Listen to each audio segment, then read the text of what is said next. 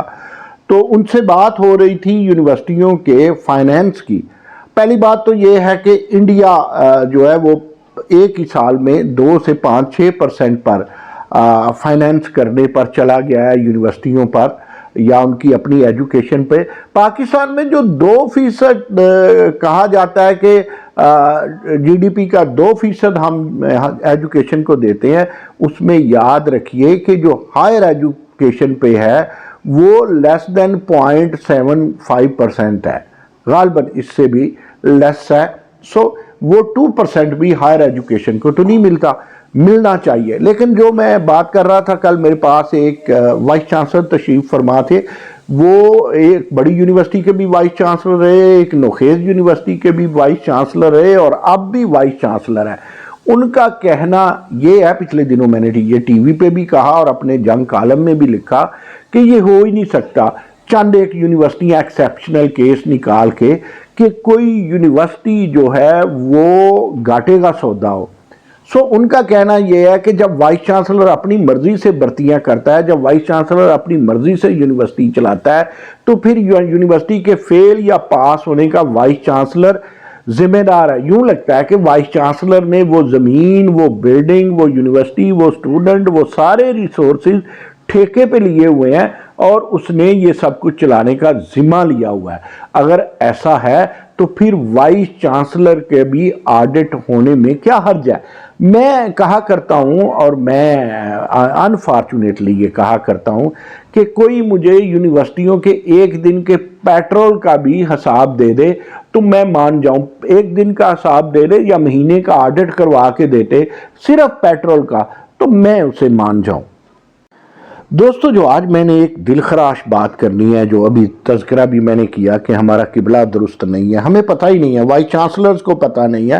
Academic council کو پتہ نہیں ہے، سنڈیکیٹس کو پتہ نہیں ہے، ایجنڈے لوگ پڑھتے نہیں ہیں، اور میں نے شروع میں جیسے کہہ دیا کہ کون افسر مجاز ہے اور کون کمپیٹنٹ اتھارٹی، ہم دڑا دڑ ٹھکا ٹھک فیصلے کر دیتے ہیں۔ اگر ہمیں دیکھنا ہے کہ 75% جو میں نے ابھی گنے ہیں حکومت کے بغیر، اس میں سے 25 میں سے ٹیوشن فی بھی ہے اور ریسرچ سے بھی فنڈ لینے ہیں اور ہم نے انڈومنٹ فیس سے بھی لینے ہیں، تو پھر نمبر آف سٹوڈنٹس ہمیں بڑھانے پڑیں گے۔ مثال کے طور پہ ایک نوخیز یونیورسٹی کی میں بات کروں جس پہ آج میں نے لکھا بھی، اس نوخیز یونیورسٹی کی اکیڈیمک کونسل اور سنڈیکیٹ نے یہ فیصلہ کیا ایک دم 55 جو اس کے ڈپارٹمنٹ ہے ان کو 16 کر دیا۔ بھئی آپ 55 سے 40 کر دیں، 30 کر دیں، 25 کر دیں، رفتہ دیکھیں، موقع دیکھیں، آئندہ آنے دیں یونیورسٹی میں سٹوڈنٹس، یونیورسٹی کے سٹوڈنٹس کو بڑھائیں۔ پھر اگر آپ کے پاس ٹیچر کم ہے تو ٹیچرز کو بڑھائیں۔ سابق وائس چانسلر نے اگر یونیورسٹی کو زمین سے آسمان تک لے گیا، 4 چاند لگا دیے، اتنی خوبصورت بلڈنگ بنائی ہے، اتنے ڈپارٹمنٹ بنائے ہیں، تو یقیناً اس یونیورسٹی کو چلنے میں کچھ دیر تو لگے گی۔ جمعہ 8 دن ہوئے ہیں اس یونیورسٹی کو بنے، اور یہ یونیورسٹی بھی اس ایکٹ کے تحت ہے جس میں پرو چانسلر یعنی وزیر ہائر ایجوکیشن چیئر کرتا ہے اس کے سنڈیکیٹ کو۔ ایک طرف ہم رولے شولے ڈالتے ہیں جی ملٹی ڈسپلن ہونا چاہیے، انٹر ڈسپلن ہونا چاہیے، دوسری طرف ہم کہتے ہیں انٹرپرنیورشپ ہونا چاہیے، انٹرنیشنلائزیشن ہونی چاہیے، ٹرانزیشن ڈسپلن ہونا چاہیے، اور کنسورشیم بننے چاہیے، ریسرچ میں پیٹنٹ آنے چاہیے۔ اور جب ہم یہ سب باتیں کرتے ہیں تو اس کا مطلب ہے ہمیں اپنے اورک کو، اپنے کیو سی کو اور اپنے سارے ریسورسز اور سورسز کو بڑھانا ہوگا، اور یہ نہیں کہ ہاتھوں پہ ہاتھ رکھ کے بیٹھ جائیں یا یہ سوچ کر کے ڈپارٹمنٹ بنا دیں کہ یہ کوئی لیکچرر بنے گا کہ نہیں۔ پبلک سروس کمیشن میں کالجز اسکولوں میں یہ سبجیکٹ پڑھایا جاتا ہے کہ نہیں، سارا پڑھنے پڑھانے سے بھی ذرا باہر نکلنا ہوگا۔ سکول کالج سے یونیورسٹیز مختلف ہوتی ہیں اور ہمیں یہ بھی دیکھنا ہوگا کہ کیا ہماری ریسرچ بکتی ہے۔ اگر امریکہ ہے تو اس کی 5700 یونیورسٹیوں کی ریسرچ بکتی ہے۔ جب تک اکیڈیمیا، جب تک ہائر ایجوکیشن کی leadership, vice chancellor, H E C, P H E C یا حکومت اپنا محاسبہ نہیں کرتی اور ہم اپنے کام آسن انداز سے نہیں کرتے، تب تک یونیورسٹیوں میں ترقی سمجھنا یہ دیوانے کا خواب ہوگا، اور یہ بات درست ہوگی کہ صرف 15 یونیورسٹیاں، باقی امپلائمنٹ ایکسچینج ہے۔